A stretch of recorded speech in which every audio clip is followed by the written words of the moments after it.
I think for me personally, there are 2 points.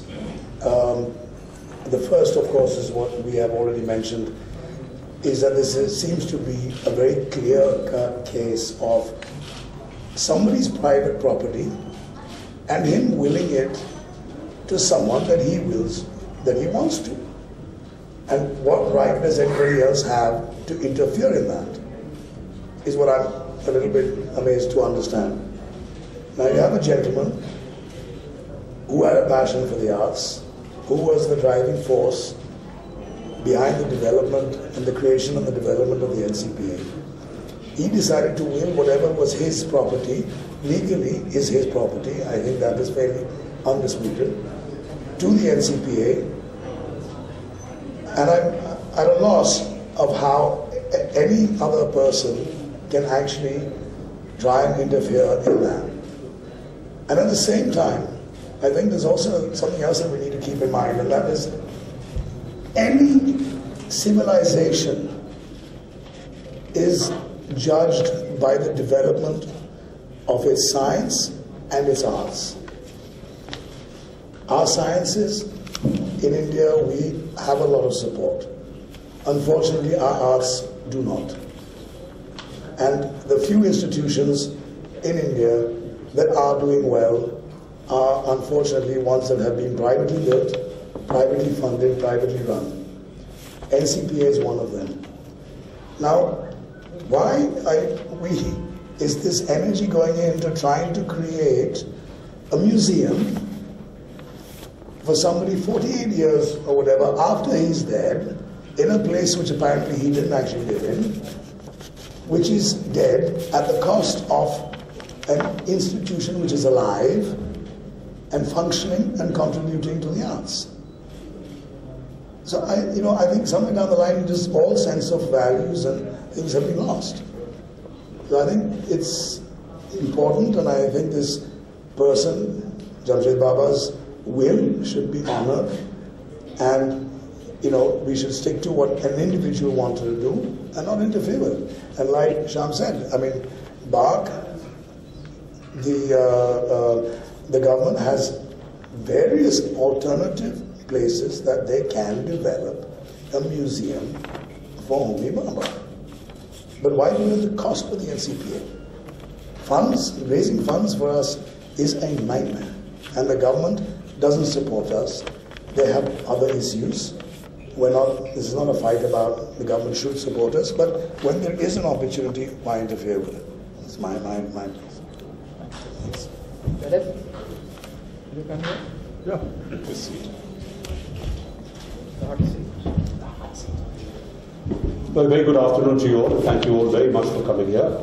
I really just would like to endorse what Mr. Dakuna and Mr. Shyam Benegal and Mr. Padamsee, I'm sure, and Mr. Dharkar have said, that I feel that this place where Mr. Jamshed Bhabha lived, and as everybody has mentioned, it's clearly mentioned in his will that it should go, the proceeds, or it should be contribute to the NCPA. I mean, I think it's an open and shut case, really. I mean, I don't see really how his will and wishes can be denied in any form. So I completely endorse the fact that it's the NCPA that deserves the benefits from this place, and I completely support that. So that's really all I have to add to today's conversation. Thank you very much.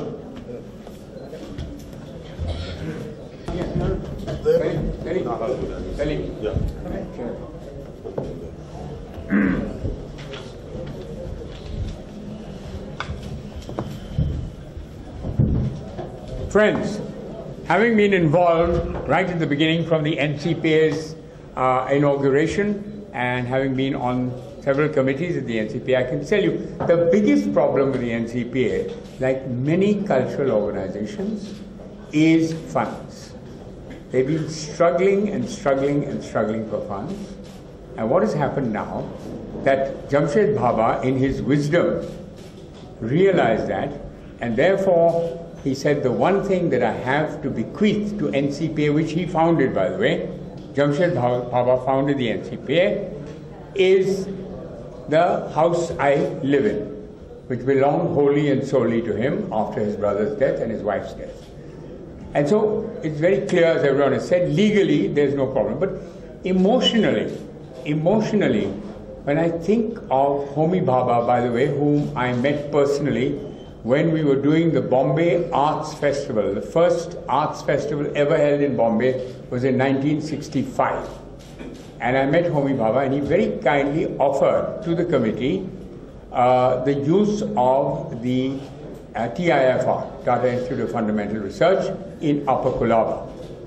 And he was very involved with the arts, not just with painting. He had a fantastic collection that he had acquired over the years, whether it was Hussain or Raza or all the greatest painters of India. But in addition, he was very involved, and therefore a theatre was built in his name after he passed on, the Homi Bhabha Theatre.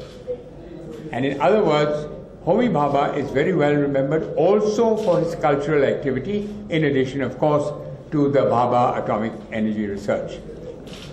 And so I feel very strongly, as a person in the arts, that NCPA has contributed enormously to the cultural life of this city, and I would say nationally, because these plays are talked about in every city in India, in every town in India. And if people think it's only to do with high culture or whatever you might call it, no. Every year, NCPA has 2 Marathi festivals of song and dance. Every year has 2 Gujarati festivals of song and dance, 1 Bengali musical evening, and 5 Hindi festivals of music and theatre. And so I say that here is something which Justin said, and a lot of it, is a living thing. It is not just a museum, because museums always strike you as where you go to see the past. This is the current, this is the live, and lots of experimental work is being done. Don't forget, they have 5 theatres. People, not everyone knows that. NCPA has to run the Tata Theatre, the Jamshed Bhabha Theatre, which is mainly meant for big shows, opera and grand shows that come from abroad. Then they have the Experimental Theatre, which is the lifeblood of young theatre, together with Prithvi Theatre in Bombay. Little young blood. Little theatre. Young blood. Huh? Little theatre. And also, I'm coming. And the 5th one is the Little Theatre, where we have lectures and demonstrations and very interesting stuff. So the whole cultural life of Bombay is alive. And as Nehru had said, after we fill the stomachs of our people, let's not forget the minds. And the minds and the hearts of people come through their cultural aspirations. And so I think it's very fitting that the NCPA, which was left this premises, is auctioned, and the money goes to support a living, daily performing arts theatre, or you might say institution, which is helping a lot of people. And just would like to end off by saying that Homi and Jamshed were both people of the arts. The whole family came from a very strong cultural background. And so I say that why is this being ignored? Science is being funded by the government, right, left and center, and thank God. I'm saying that's excellent. Here is one opportunity to fund an arts institution that has contributed so much to the life of arts and culture, not only in Bombay, but across the country. Because the NCPA bulletin, which is circulated, is a very, very interesting, and it's talked about. So I say this is our chance to put NCPA on the right foot, to give it a corpus. Yes, this is the bulletin, which is circulated every month, not only in Bombay, but all over India and abroad, which says, yes, India is alive when it comes to culture. And so I think the only fitting tribute to both Homi and Jamshed Bhabha is that it should be sold, and the proceeds go to don't forget, this is a public trust, the NCPA. It's not owned by individuals. It's a public trust, and the funds go there to continue the excellent work they've been doing all this time. Thank you. Anil? No. No. So now why are they? No, if the government wanted to make it into a museum, they could have gone into bidding. Yeah, they have that option.